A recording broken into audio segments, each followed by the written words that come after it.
Hey guys, Anthony 4x4 Adventures. We've got a new Prado here, virtually blank canvas, and we're going to do a few modifications, and there's an opportunity for anybody to win a battery. It's going to be a little bit difficult if you're far from Melbourne because it is a pickup situation. There's more details about this battery in case you missed it in another video on our channel 4x4 Diesel.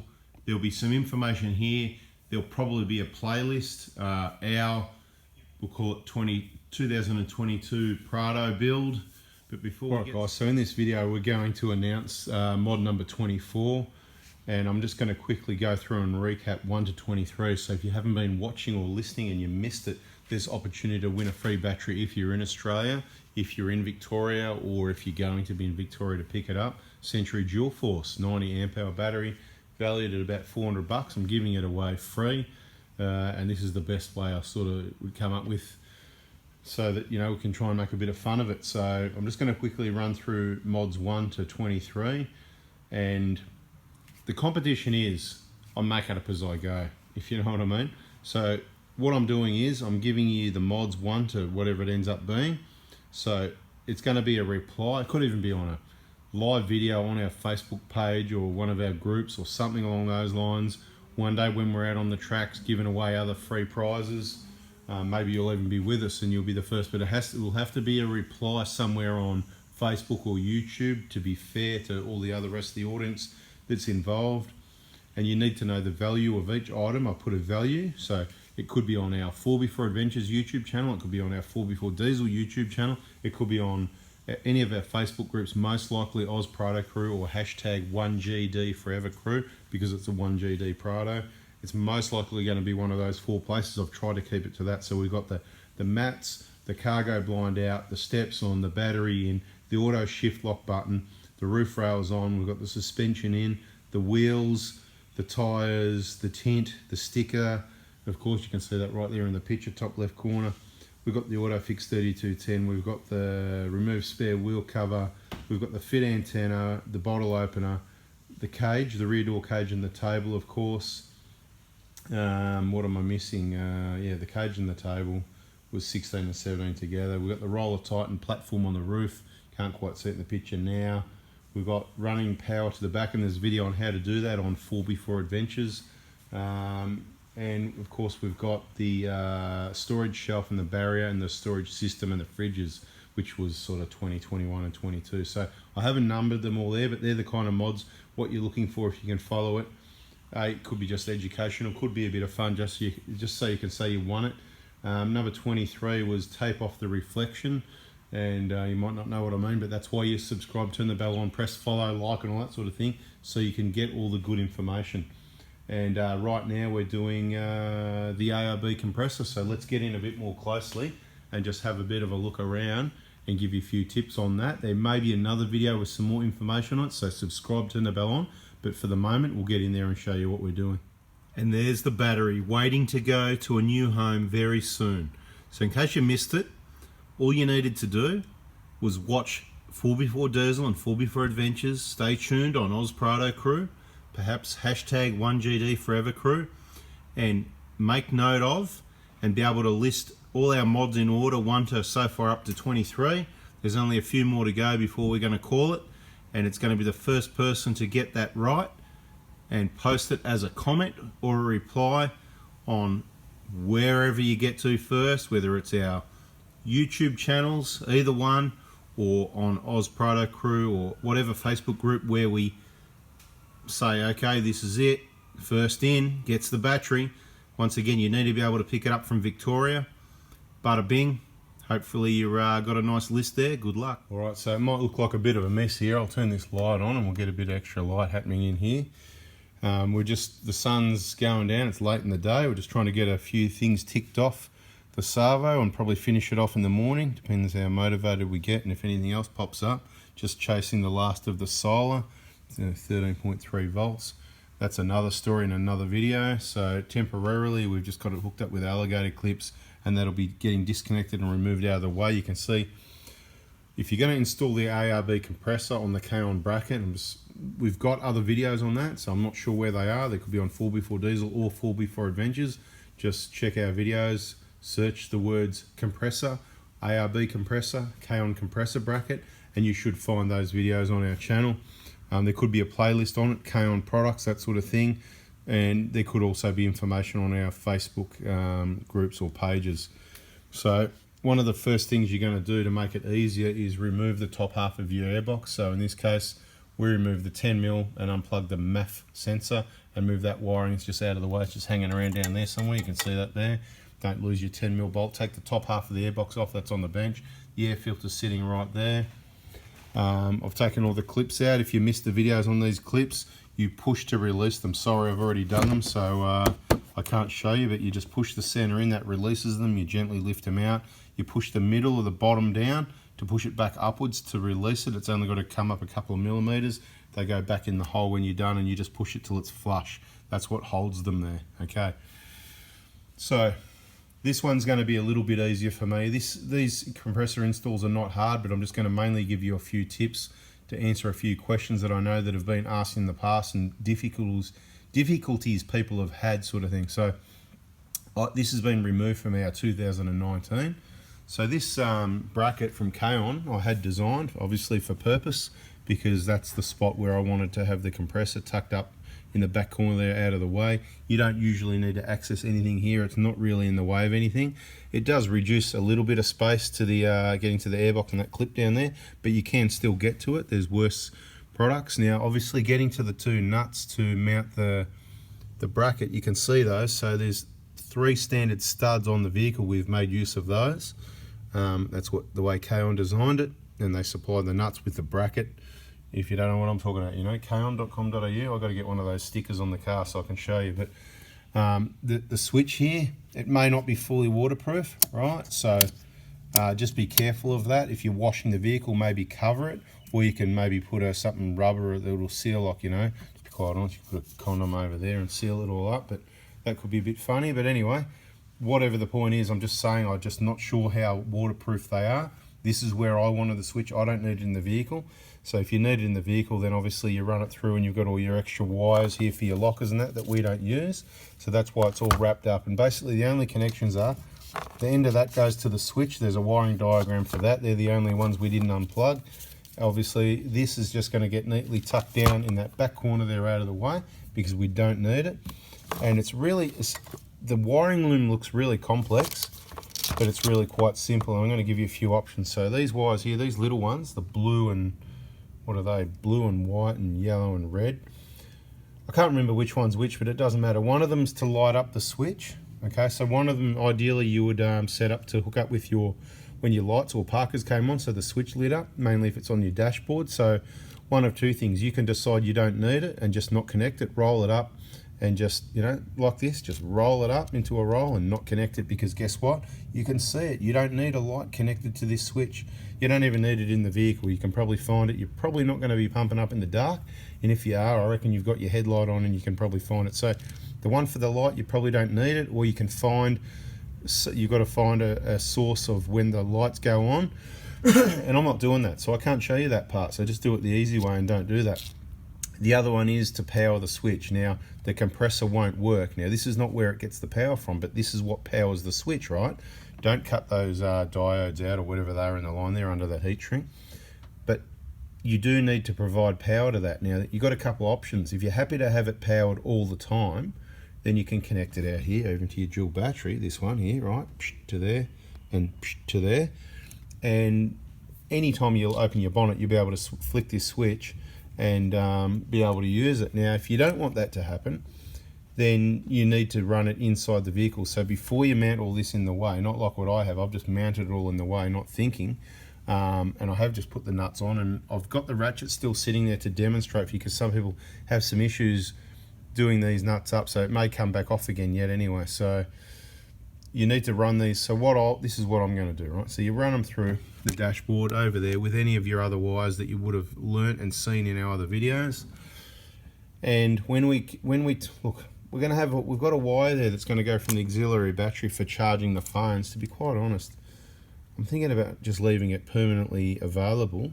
All right, so it'll be permanently lit up here, so it'll use a little bit of power from this battery, which I'm not worried about. and it'll be available anytime. I only run the compressor usually when the engine's running. It works a lot quicker, saves draining the battery, everything's all good. But you have got options. So ideally you run these inside, one goes to your lights and one goes to any power source when your accessories or engine, depending when you want that switch to come available to power up the compressor. Obviously that's not where it gets the power from. It's it's going to suck some gigawatts, so you've got your big wiring plug here. So we'll just go through the rest of the loom. So all the ones that say switch 2 and switch 1, whatever, you can just tape it up, all this sort of thing. Isolating switch, that's the only one. See that tag there, even though it's, that's your isolating switch. That's the one you want to connect. So you've got a relay, see that relay there? Right, that one there. You mount him on, I think I used that bolt there last time, that hole there. So your relay just sort of sits there behind this plug, out of the way, so nice and neat. Let's follow along the loom. What else have we got? So if we follow along the loom, we've got these plugs here, right? So you've got those 2 plugs, they're going to go onto your pressure switch, which is here, doesn't matter which way they go, right?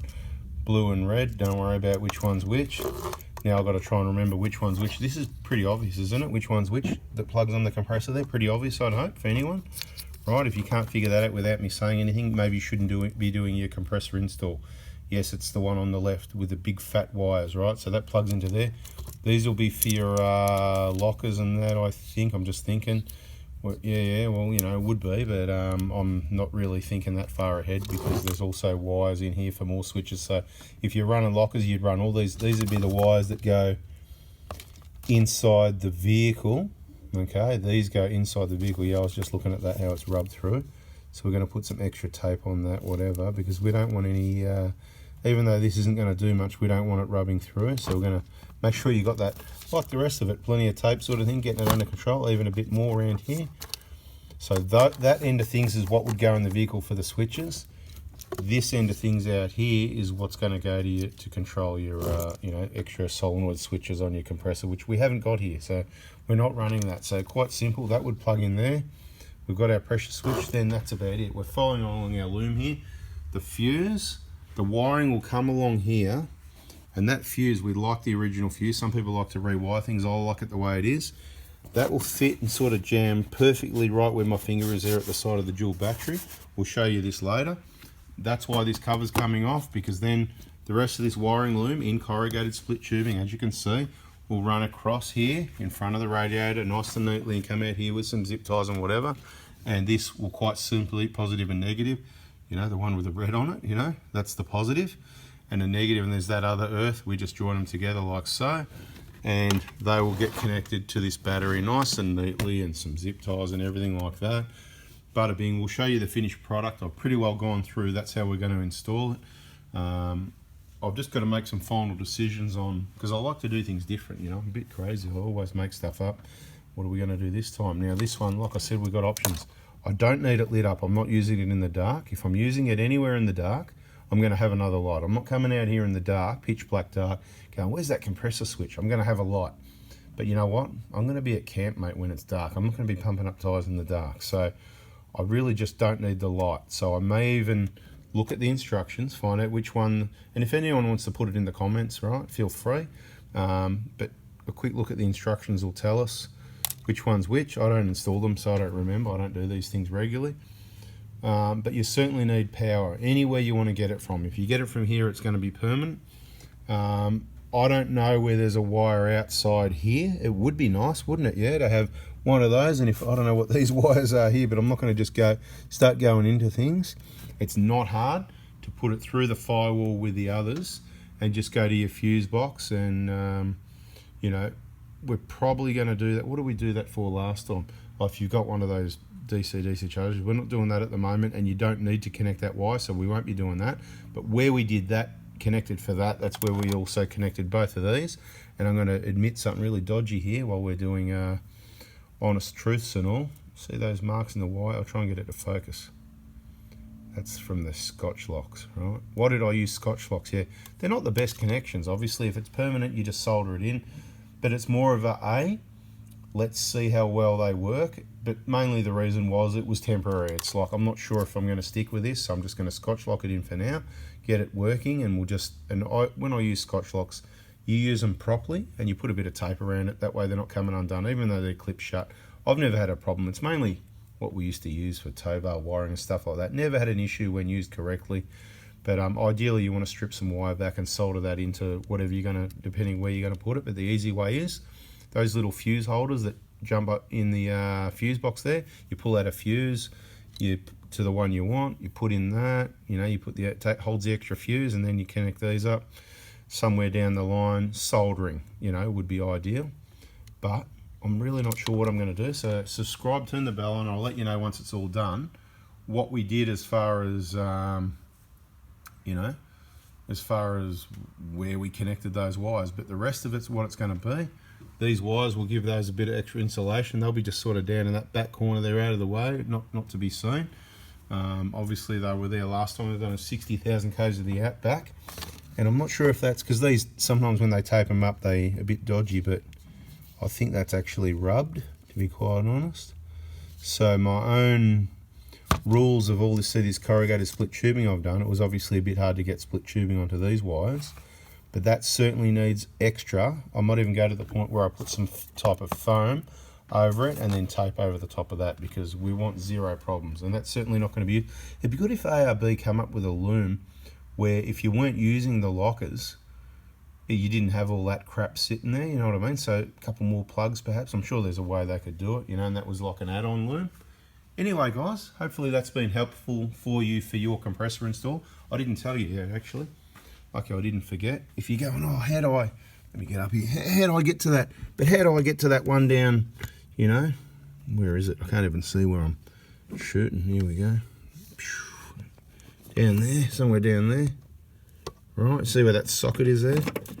Right. Well, that's how you do it. It's very difficult to get a spanner down there. You could maybe do it, but if you have a look up here, you can see the old Sid chrome. A couple of extensions joined together this time. They are wobbly extensions, but they're not set on wobble, so you don't need wobbly extensions. It's a bit wobbly, but there's enough room to get a 3/8 drive, so you'd certainly get a 1/4 drive with a 13mm socket onto those nuts straight down there. Not really hard to do at all, to be quite honest. It just looks hard. And if you're setting it up for the first time, then as I said in the other video, these compressors are fully adjustable. You just loosen off a few things, you'll figure it out. See the blue body here? See this blue section, and you see the black, the compressor inside of it, right? Really hard to show you actually, but it can slide up and down, right? So for me, the blue's right near the edge of the compressor, see that? So if you want to give a distance, if you want to copy me, right, so you can change angles around, you can change the lean this way, you can change quite a few adjustments there that you can mess around with. And of course I've tightened it, but there's even a bit of movement in the Kaon bracket, so you can give it a jiggle. And I didn't actually, what you probably should do is, before you do the final tighten on, you know, tightening everything up, put the airbox back together and maybe push the compressor that way a bit more. But you can see we've got it pressed a fair way up that way. We've got about a good 10mm clearance in here to the master cylinder. We're not rubbing on any wires there, you know. You got that the water hose or vacuum line, whatever it is, that's the water, that's the for the water jets. Clearance to the wiring loom down here. Just make sure it's not rubbing on anything. Adjust it up so you've got equal clearance between everything, and you've still got enough room just to get your fingers down and get to this clip on the airbox here. That's how it works out. Like I said, it's not open like it was before and really easy. There's a small difficulty to getting to that clip, but it's really quite simple. I can get my hand down there. It's not a problem for me, and things like that annoy me, so if it was bad, I'd tell you about it. Anyway guys, that's mod number 24. We're going to get it all completed and installed, and we'll have another video for you, maybe just running through it again briefly, and let you know what we went with the wires connected. So as I said, if you like that, you learned something, hit the like button, subscribe, turn the bell on. Gotta go. See ya.